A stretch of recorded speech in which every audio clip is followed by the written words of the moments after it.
to strengthening our relationship with the democratic nations in this hemisphere. I will continue to seek solutions to the problems of this region through dialogue and multilateral diplomacy.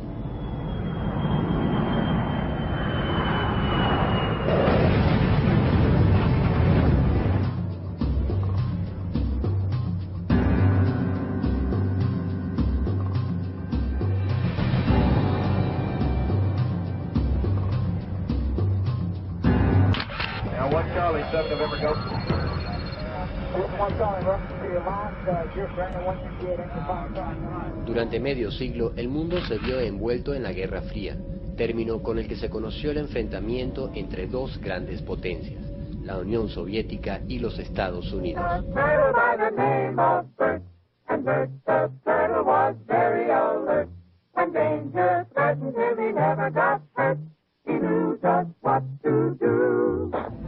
We have been compelled to create a permanent armaments industry of vast proportions. 3.5 million men and women are directly engaged in the defense establishment. It shall be the policy of this nation to regard any nuclear missile launched from Cuba against any nation in the Western Hemisphere as an attack by the Soviet Union on the United States, requiring a full retaliatory response upon the Soviet Union. The success of communism in Central America poses the threat that 100 million people from Panama to the open border on our south could come under the control of pro-Soviet regime. La supuesta lucha contra la expansión comunista durante la Guerra Fría fue el pretexto utilizado por los Estados Unidos para llevar adelante acciones de intervención en América Latina por más de 50 años. Invasiones, golpes de Estado, atentados y espionaje. Ningún país de la región se salvó de la injerencia, detrás de la cual no se encontraba sino el interés de dominar política y militarmente a los países del sur para tener garantizado el control de sus recursos y mercados. Con el derrumbe de la Unión Soviética a comienzos de los años 90, la lucha contra el comunismo internacional dejaba de ser una excusa válida para justificar la intervención del norte.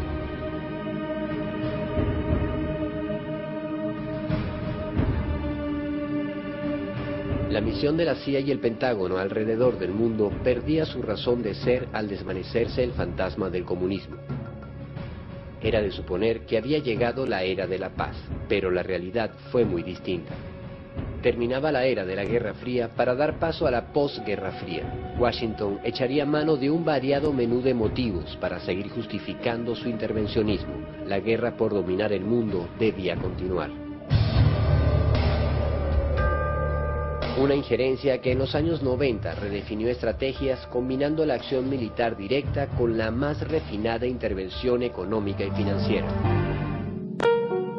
En 1988, Estados Unidos elige como presidente a George Herbert Walker Bush, un tejano heredero de una gran fortuna petrolera y con unos antecedentes muy particulares.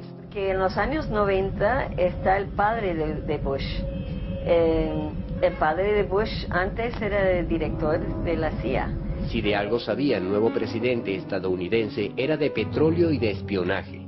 Herbert Bush había llegado a ser el director de la Agencia Central de Inteligencia a mediados de los años 70, conectándose con elementos de la mafia que marcarían hitos en la historia del terrorismo mundial. Él tenía conocimientos y relaciones muy de cerca con gente como Orlando Bosch, con Posada Carriles, incluso en la época en cual él fue jefe de la CIA, es cuando se hizo uno de los actos tan horribles dentro de los Estados Unidos, que era el asesinato de Orlando Letelier.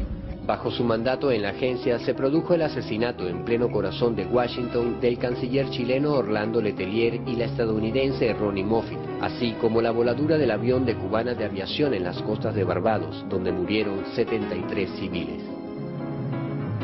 Una de las primeras medidas del nuevo presidente estadounidense fue la de indultar al terrorista Orlando Bosch implicado en esos crímenes, quien se encontraba preso por haber disparado un bazooka contra un barco en pleno puerto de Miami. Este indulto sorprendió a muchos, pero no a la mafia cubanoamericana que gobernaba el estado de la Florida y se mantenía muy unida en compromisos y negocios con la dinastía de la familia Bush. Mr. President, it is an honor and a thrill that you have come to Miami on behalf of my campaign. I'm extremely grateful for all of your support and encouragement in the past weeks.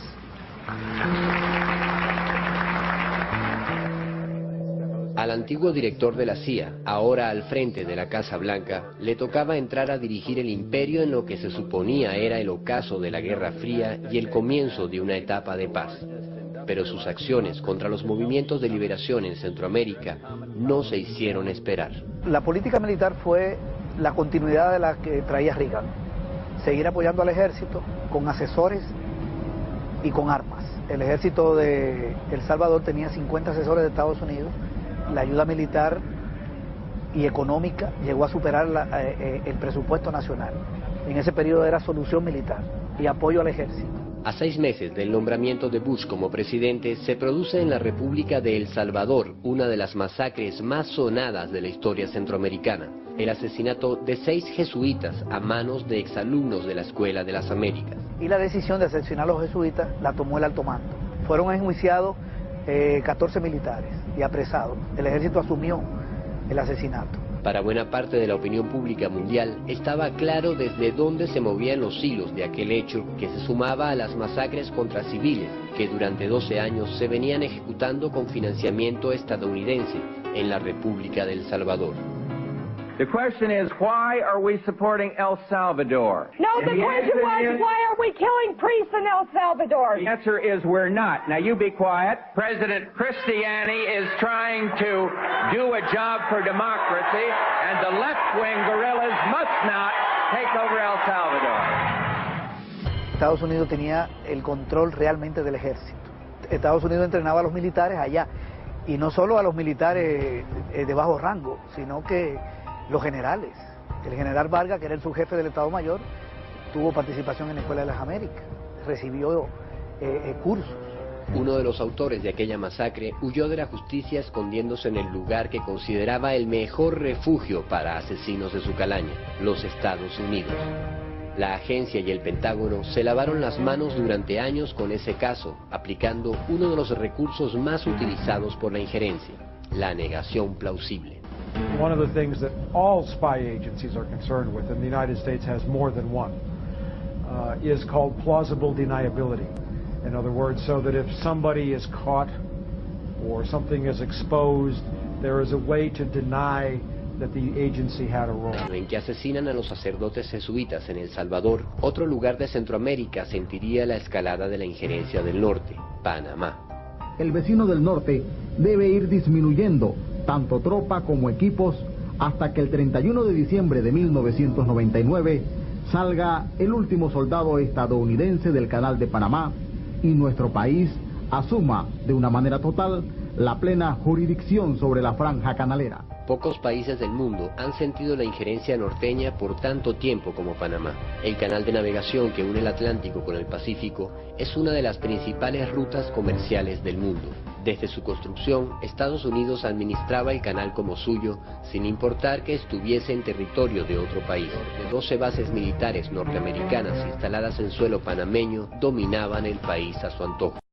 Y la conducción de su presidente, Omar Torrijos, logró la firma en 1977 de un acuerdo que se conoció como el Tratado Torrijos-Carter. Estados Unidos se comprometía a ir disminuyendo su presencia militar en el canal y este pasaría a ser manejado en 1999 por su legítimo dueño, la República de Panamá. Pero Bush tenía otro plan. Estados Unidos ha contrariado el derecho internacional, violando en forma repetitiva los tratados, incrementando su número de efectivos y armamentos de guerra, desconociendo el principio de participación creciente de Panamá en la operación canalera. Las conversaciones con Japón para mejorar el canal, la negativa a invadir Nicaragua en los años 80 y sobre todo la resistencia del norte a perder su control sobre el canal fueron los principales motivos de Washington para decidirse a derrocar al gobierno panameño. partir de junio, las tropas estadounidenses acantonadas en la zona del canal incrementan el número de efectivos y comienzan una serie de maniobras en franca provocación a los panameños. Había que encender los ánimos y encontrar alguna excusa válida para la invasión. La justificación que encontró la Casa Blanca era la detención de Noriega por tratarse, según Bush, de un peligroso narcotraficante. Many attempts have been made to resolve this crisis through diplomacy and negotiations. All were rejected by the dictator of Panama, General Manuel Noriega, an indicted drug trafficker. Irónicamente, aquella invasión sin causa fue bautizada como Operación Justa Causa. El 20 de diciembre de 1989 comienzan los bombardeos.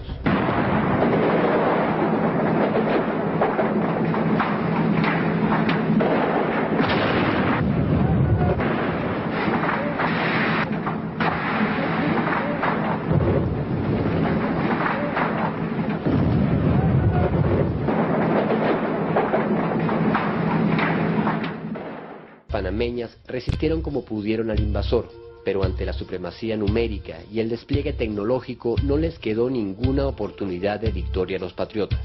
Los guardias de defensa panameños que lograron resistir los primeros combates fueron perseguidos y aniquilados en los días siguientes por los perros de caza del ejército imperial.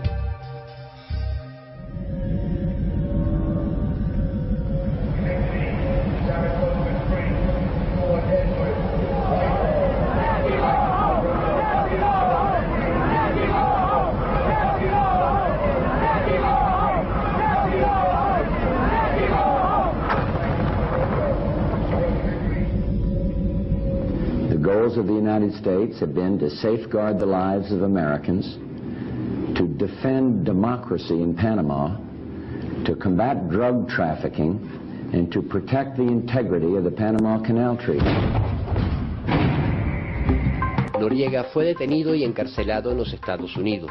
El narcotráfico no disminuyó ni un gramo. Los estadounidenses vieron irse sus impuestos en una invasión inexplicable, mientras la industria armamentista del norte se llenaba los bolsillos a costa de la sangre de los panameños. La injerencia del norte se había anotado otra victoria, ganándose la condena de los pueblos del mundo. Con la invasión a Panamá, Bush ponía en práctica el concepto de guerra preventiva y ejercitaba su tropa imperial para el golpe que un año más tarde daría contra Irak. El presidente Bush le anunciaba al mundo en su primer año de gobierno que efectivamente había comenzado una nueva era, pero que esta no iba a ser una era de paz. En los años 90, después de la caída de la Unión Soviética, nosotros en los Estados Unidos nos habían prometido una época tranquila después de la Guerra Fría, y que las relaciones se ponía que iban a ser más tranquilos con nuestros vecinos. Pero luego nos dimos cuenta que había otra guerra, y es una guerra económica.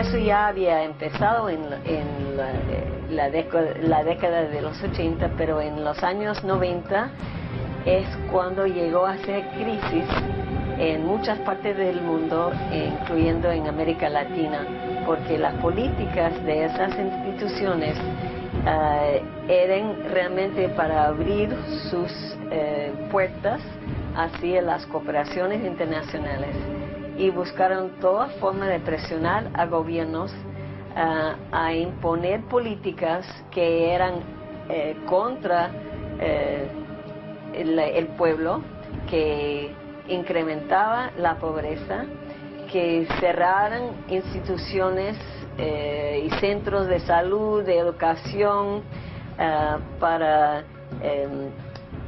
bajar el presupuesto, mientras tenían que eliminar barreras a la entrada de productos y servicios que venían de transnacionales. América Latina vivió en los años 90 un nuevo tipo de guerra con la aplicación de lo que se conoció como el neoliberalismo, una serie de medidas económicas tendientes a desangrar las economías latinoamericanas. Nosotros podemos decir que el neoliberalismo se instala en México de manera formal, de manera oficial, pero también de manera ortodoxa, dura, a partir de 1988, con la llegada al poder de Carlos Salinas de Gortari, sobre todo en el segundo periodo legislativo del 91, modifica totalmente el artículo 27 constitucional. El artículo 27 constitucional garantizaba el reparto agrario a los campesinos, pero a la par de la reforma constitucional se inician las negociaciones entre Canadá y Estados Unidos para firmar un acuerdo de libre comercio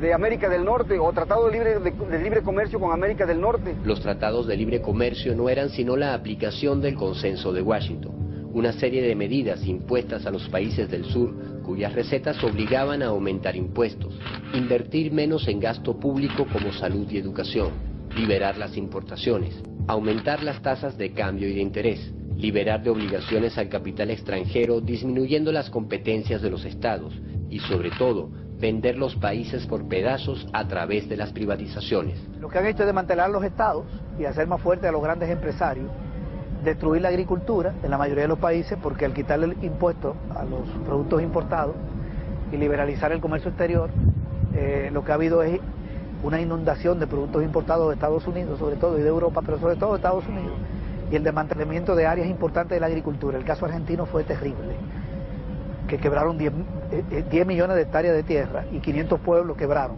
Tanto Bush como el nuevo presidente que lo sucedería, Bill Clinton, emplearían estos tratados de libre comercio como el mecanismo para subastar América Latina. Entonces, toda esa época de Clinton, por ejemplo, que Clinton tiene una cara así muy amable, que era amigo de todo el mundo, pero atrás de la presidencia de Clinton estaba toda esa política económica de dominación. El demócrata Bill Clinton es elegido presidente en 1992 y sería reelecto para un segundo periodo en 1996. The American people have voted to make a new beginning. Si bien tuvo importantes iniciativas sociales dentro de su país, mantuvo y profundizó las medidas de colonialismo económico hacia América Latina. Los tratados de libre comercio y las privatizaciones se impondrían a sangre y fuego. Nosotros decíamos en aquel entonces, y ahora lo tenemos ya confirmado, que no podía haber igualdad entre dos economías que son tan dispares. La economía norteamericana es una economía 50 veces más grande que la economía nacional. Entonces, en esas condiciones no puede haber más que una subordinación de la economía pequeña a la economía mayor, en este caso de la economía mexicana a la economía norteamericana. La fuerza inmensa que es y será el movimiento bolivariano, aliado en un gran frente nacional, donde se integren las diversas fuerzas sociales del país y del continente, por qué no decirlo así, vamos a tomar el poder y vamos a transformar este destino venezolano. Cuando Hugo Chávez llega a la presidencia en 1999, se inicia un nuevo proceso político en Venezuela, la Revolución Bolivariana, que transitaría un camino de cambios profundos, comenzando por la propia Constitución. Juro delante de Dios, juro delante de la patria, juro delante de mi pueblo, que sobre esta moribunda Constitución haré cumplir, impulsaré las transformaciones democráticas necesarias para que la República Nueva tenga una carta magna adecuada a los nuevos tiempos. Lo juro. Esto jamás de los jamases ha ocurrido antes en Venezuela. Aquí en Venezuela han redactado muchas constituciones, incluyendo la moribunda. Ninguna de esas constituciones, para ser aprobada, fue consultada con el país sobre el cual se va a aplicar la Constitución. La nueva Constitución, donde se fijarán las nuevas bases de la República de la Venezuela del siglo XXI, que estará comenzando muy pronto. El llamado a la Asamblea Nacional Constituyente para elaborar la nueva Constitución sacudió a los sectores dominantes y los ataques contra el gobierno bolivariano no se hicieron esperar.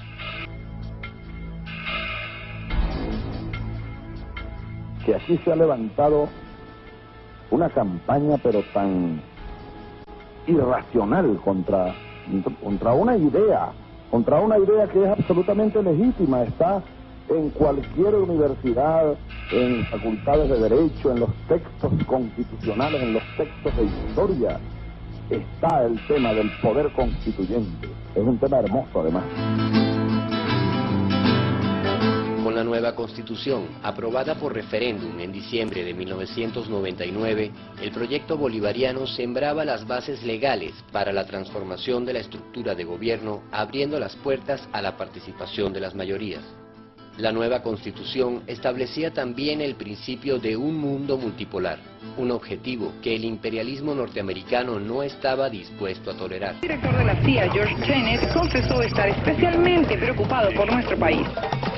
Venezuela is important because they're the third largest supplier of petroleum. I would say that Mr. Chavez, and the State Department may say this, probably doesn't have the interest of the United States. En el mismo año que Venezuela estrenaba Constitución y comenzaba a transitar en paz el camino a una democracia popular, en los Estados Unidos el rumbo era muy diferente. Un mediocre empresario petrolero seguía una incierta carrera política. I'm George Bush. Hijo de un antiguo director de la CIA y expresidente, George Bush se estrenó como gobernador de Texas en 1994. When you're the president's son and you've got unlimited access combined with some credentials from a prior campaign, in Washington, D.C., people tend to respect that. I mean, access is power. And I can find my dad and talk to him anytime of the day. Bush acabó ganando las elecciones, pero no por mayoría de votos, sino por decisión de la Corte Suprema de los Estados Unidos. Un puñado de jueces decidiría que Bush era el nuevo presidente del Imperio del Norte. Cuando designa su gabinete de gobierno, la Casa Blanca se convertiría en una verdadera sucursal de corporaciones transnacionales y de guerra. Secretario de Estado Colin Powell pasaría a la historia por mentir sobre las armas de destrucción masiva en Irak. Vicepresidente Dick Cheney representa a la petrolera Halliburton, acusado de fraude y tráfico de influencias. John Negroponte, embajador en las Naciones Unidas, muy conocido por su historial contra los derechos humanos. Secretario del Tesoro Paul O'Neill, representante de la corporación Alcoa. Donald Evans, director de la petrolera Tom Brown. Condoleezza Rice,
Durante medio siglo, el mundo se vio envuelto en la Guerra Fría, término con el que se conoció el enfrentamiento entre dos grandes potencias, la Unión Soviética y los Estados Unidos.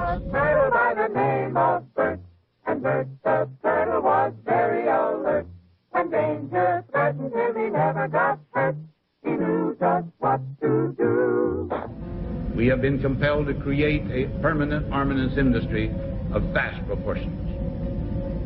3.5 million men and women are directly del comunismo. Era de suponer que había llegado la era de la paz, pero la realidad fue muy distinta. Terminaba la era de la Guerra Fría para dar paso a la posguerra fría. Washington echaría mano de un variado menú de motivos para seguir justificando su intervencionismo. La guerra por dominar el mundo debía continuar. Una injerencia que en los años 90 redefinió estrategias combinando la acción militar directa con la más refinada intervención económica y financiera. En 1988, Estados Unidos elige como presidente a George Herbert Walker Bush, un tejano heredero de intervención en América Latina por más de 50 años. Invasiones, golpes de Estado, atentados y espionaje. Ningún país de la región se salvó de la injerencia, detrás de la cual no se encontraba sino el interés de dominar política y militarmente a los países del sur para tener garantizado el control de sus recursos y mercados. Con el derrumbe de la Unión Soviética a comienzos de los años 90, la lucha contra el comunismo internacional dejaba de ser una excusa válida para justificar la intervención del norte.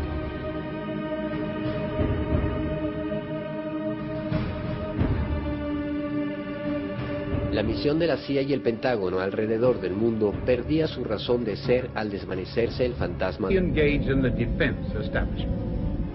be the policy of this nation to regard any nuclear missile launched from Cuba against any nation in the Western Hemisphere as an attack by the Soviet Union on the United States, requiring a full retaliatory response upon the Soviet Union.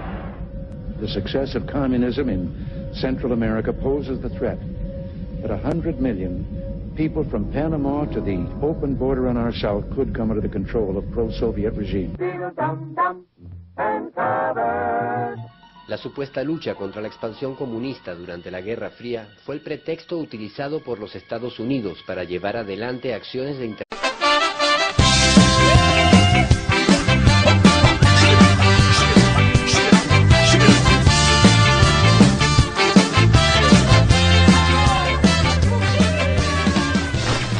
Committed to strengthening our relationship with the democratic nations in this hemisphere.